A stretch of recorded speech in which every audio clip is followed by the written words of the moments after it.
Hey, I'm Erica Bell. I am a professional home organizer, and here are 10 home organizing hacks to make 2026 a little bit easier for you. These are all free or low budget, so easy for you to just go ahead and get started with. All right, in no particular order. Number one, store your sheets in the matching pillowcase. Fold all your sheets, put them in the pillowcase, put them in your linen closet like that. Beautiful to look at, easy to find.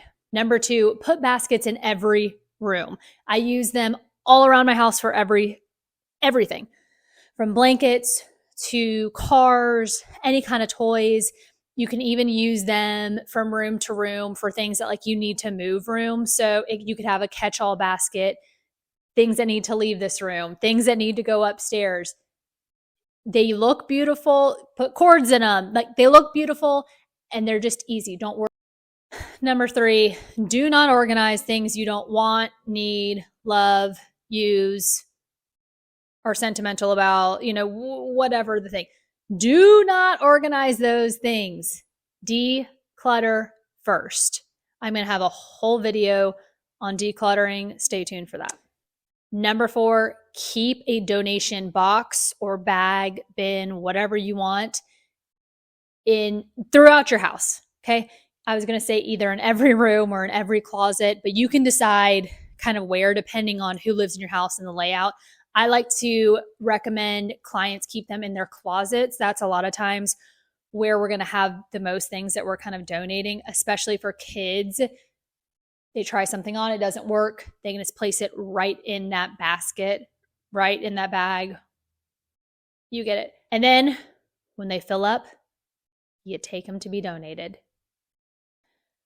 Number five, use trays everywhere. You can use these trays like you use baskets all throughout your house. Big places that are very useful for trays would be in a bathroom. If anywhere that you have little bits of kind of visual clutter, it's not necessarily clutter. You've gone through it, you use these things, but it's visually not very appealing. Having a tray just brings everything together, makes it look cohesive, makes it look like one thing. And a lot of times these trays are very beautiful. So it just adds a little, niceness to your decor. It just looks better, right? So anywhere you kind of have random things sitting out, could even be like a countertop like this, where maybe you have some mail, outgoing mail, and some stuff that you just brought in, maybe your car keys, put it under a tray. It'll look very nice. Number six, use behind the door shoe organizers everywhere. You've seen them, you love them. Use them for shoes for sure, but you can also use them on your laundry room door for cleaning supplies. You can use them for art supplies. You can use them for Barbie dolls. You name it. If it fits in one of those, use it.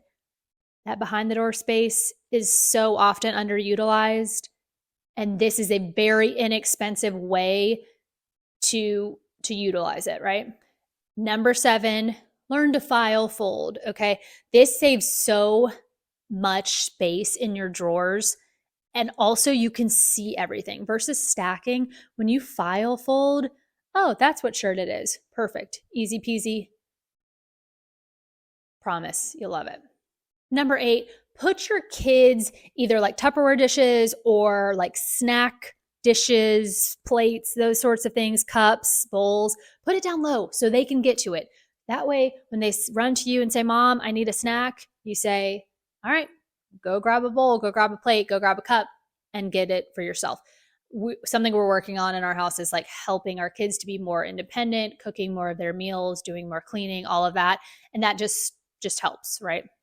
I would not let my kids have total access to all the snacks in the pantry because that would make them go crazy and make me go crazy, right? But you get what I'm saying. Use Lazy Susans wherever you have hard to reach or hard to access spaces. So this could be up high, this could be in a corner. Places I love to use them in the fridge. I love to use them in a bathroom, in your pantry, high shelves, all over the place. I love a Lazy Susan. Love a Lazy Susan. One little tidbit though, if you are going to buy a Lazy Susan, and I'll link to some that I love, just make sure you measure your space. These are not one size fits all. They go from teeny tiny ones to like very large ones.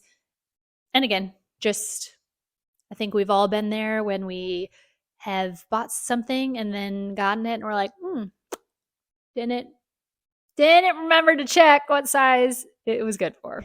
Number 10, do not neglect your garage space. If you have a home that has a garage, don't neglect it. It is such valuable space that's often not utilized properly. A lot of times people are like, they think of garages and they think of nasty, smelly, dirty. I don't know what they think of. I think of a space that can become so beautiful. And also for most of us, like it's the place where you enter and exit your home every day. So getting it how you like it is key, right? And also, again, it's another room. It's an entirely other room in your house that you can put stuff that you want, stuff that you're going to use, right? Stuff that doesn't need to be necessarily in your everyday life, but that you're not going to get rid of. So do not sleep on your garage space. All right. So let me know in the comments which of these you're going to try first. I will have a part 2 with even more of these because who doesn't need and love a hack, right? All right. Thanks so much for being here. Hit that subscribe button if you haven't already. Share this with a friend. Again, free to you, means the world to me. I appreciate you so much for being here. I will talk to you guys next time.